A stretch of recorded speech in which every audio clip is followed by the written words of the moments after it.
Well, hello everybody. Welcome back to The Longing. It's day 382. We'll get with the admin stuff first. It's the 10th of December. It's Friday the 10th of December. Today's I was about to say Easter egg, but no, that's the wrong holiday. Today's advent calendar shape was a Christmas pudding for the third time. We're 10 days in. We're already reusing shapes 3 times. But I've committed to the bit now, so I guess I gotta keep going. Last night, this isn't going to be a particularly fun episode, but last night was the Game Awards, and I didn't watch them in a kind of, vain sense of boycotting, which obviously they don't care, because they're all rich executives over there. And, I was watching people tweet about it. I saw, clips and stuff. I'm not happy about it. I don't like the Game Awards. I think that everything it stands for, it doesn't stand for. There is so much shit going on in several companies and several game development companies. Places like Activision and Blizzard and Riot and Quantic Dream. And I'm sure Ubisoft is another big one. And I'm sure a bunch of other companies. And a show called the Game Awards, which is all about the celebration of the video games of the last year. It's about, congratulating every developer. When they don't have the spine to stand up and say, these are the people who are ruining this for us, it's disgusting and abhorrent. It makes me very angry. I don't get very angry, but this is one of the things that I really hate. Last year's Game Awards, I think, had something like 87 million viewers. That's a lot of viewers.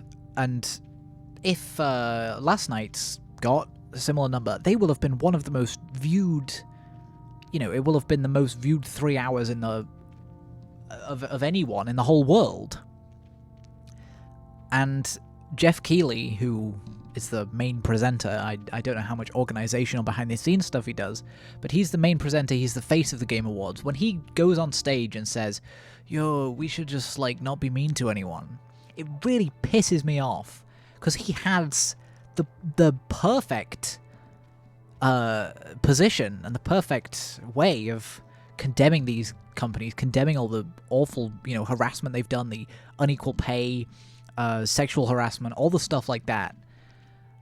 He has the perfect platform to do that, and he doesn't, and he didn't.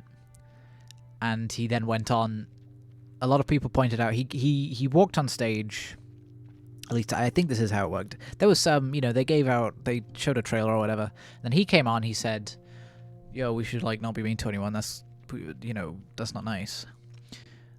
By the way, here's the next game from Quantic Dream. Quantic Dream, which is David Cage's company. David Cage is pretty infamously an awful boss, and every game he's made has been an awful experience for all the developers. And so that juxtaposition of Jeff Keighley saying, yeah, don't be mean and we should stop harassment or whatever, even though it was half-assed and didn't mean anything, him saying that and then immediately going into a Quantic Dream announcement is complete bullshit. I hate it. I hate the Game Awards. Not only that, we'll get to the other thing that I don't like about it. It's not about the awards. They couldn't give 2 shits about the awards at this point. It's just an E3 conference, and then every so often they say, oh, by the way, this game was pretty good. The show was 3.5 hours long. 3.5 hours, that's including the pre-show. For starters, they put awards in the pre-show. Don't do that. It was literally just some woman standing there going, oh, and the award for best esports gamer is this person. The best award for this is this person. You need to devote time to properly, congratulating these people who have worked hard and earned these awards. I think it's ridiculous. For a lot of the awards, they didn't even name the nominees. And I think it's really important to understand with any awards show. Things like film and TV shows like the Oscars or the Golden Globes or whatever. It's important to recognize that the nominees are still the best of the best. and then they just pick one to give an award to, which is like the best of the best of the best. And so when you don't read out the nominees, you're kind of saying these guys don't matter, the winner matters. When in fact, everything matters. All of the games that I've played this year, all the games that came out this year, they all matter, good or bad. I just think it's for a awards show to so blatantly just throw away the awards and just say, oh yeah, a family game goes to that one, you know, best multiplayer game, yeah, they get that. What's the next trailer for us to get paid for? I think it's ridiculous. And I'm so glad, I'm so glad that there are so many other award shows and end of year awards. Obviously every like journalism place, every like games journalism magazine or whatever, or website I guess nowadays, they always have like, oh, this was our game of the year. Those are always really good because especially on my throat is going because I'm so worked up about this, especially on like websites, they will document everything and they will give proper recognition to the games that have done, that are exceptional from the year. And then the Game Awards just doesn't do that. Pisses me off. Makes me very annoyed. Anyway, It Takes Two won Game of the Year, which I'm very glad about because the guy who made it really deserves it. I think he's a great guy. Also annoyingly, sorry, I know I've just flustered away the news of the Game of the Year.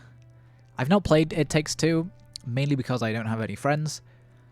I only need one friend, don't I? And also, I'm kidding, I do have friends. I'm sure if I asked them if they wanted to play, they'd say yes. I just haven't bought it. I'd really love to. I've heard nothing but good things about it. And I'm sure it would be great. I'm sure it would be a very fun, you know, co-op experience with my pals. Or just one pal, I guess. I think that all the awards were deserved.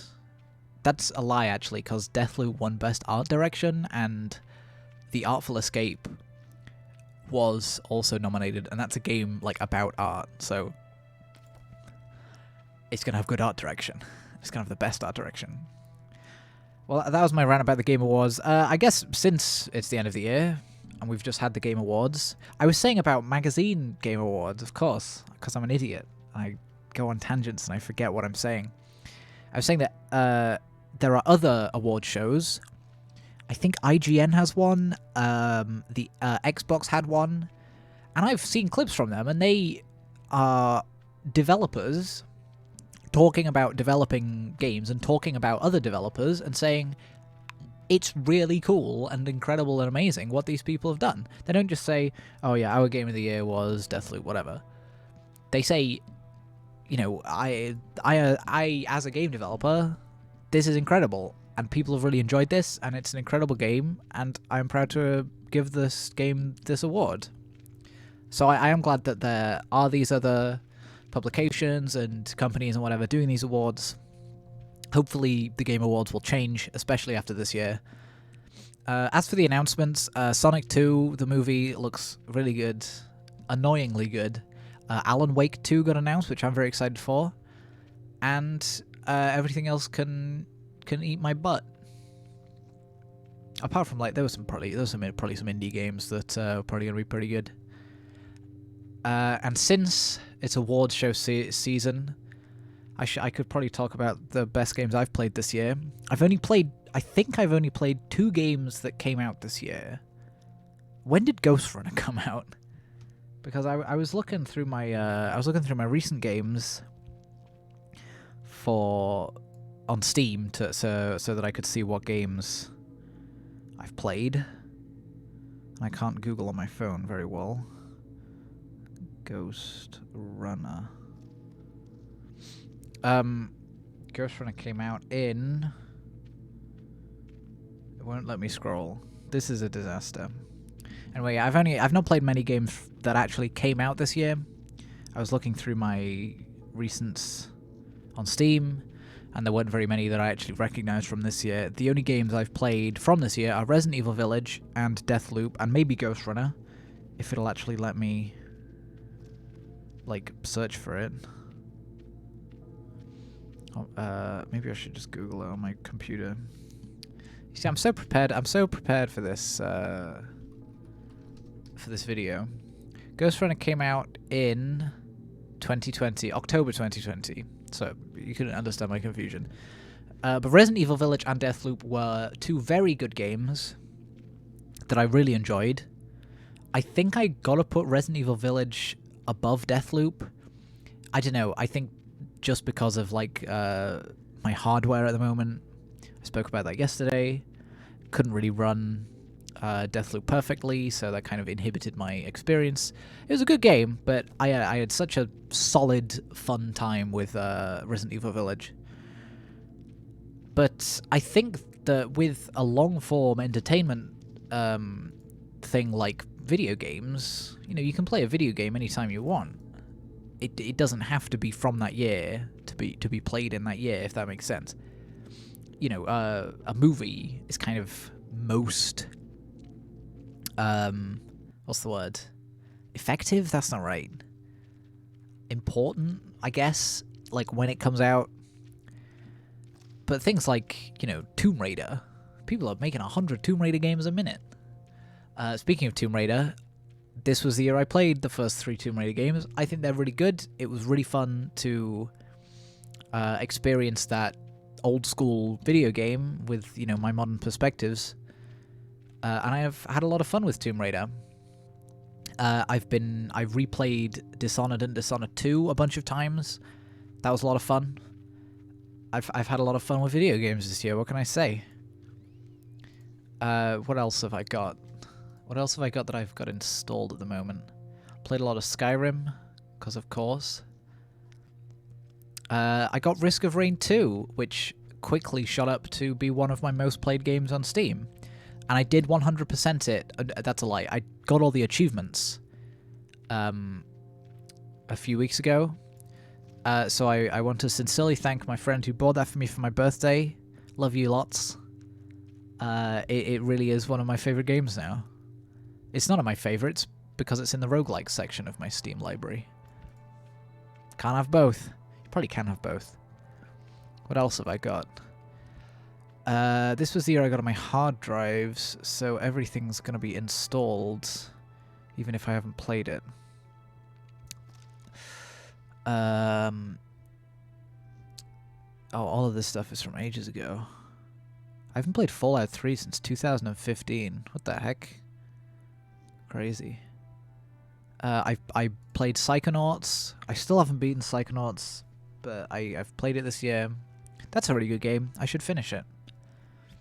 I'll probably, except I'm scared that I'll do that thing where I'll be like, oh, it's been so long, I won't remember the story, and then I just play through like the first half of it again, and then like fade out of it.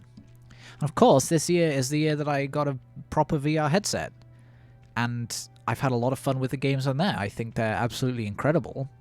Blade and Sorcery Nomad, The Walking Dead Saints and Sinners, Beat Saber, Gorn. What other ones have I really been enjoying? Onward. I haven't played as much Onward, but I'm still having a lot of fun with it. When I do play it, I play like one match and then do other stuff. But I still think it's a really good war shooter VR game. So I've had a lot of fun with video games. I'd love to hear what your favorite video games that have released this year, and also the favorite ones that you've played this year, whether they came out this year or not. It's been a great year for video games. We've had a lot of good ones. And I can't wait to see what's to come. And all in all, I hope the industry gets better. So fuck Activision, fuck Blizzard, fuck Ubisoft. I hope that all of their CEOs and executives resign. I hope they get what's coming to them. Thank you so much for watching. It's been a pleasure, as always. I hope you've all had a really, really good day. And I will see you tomorrow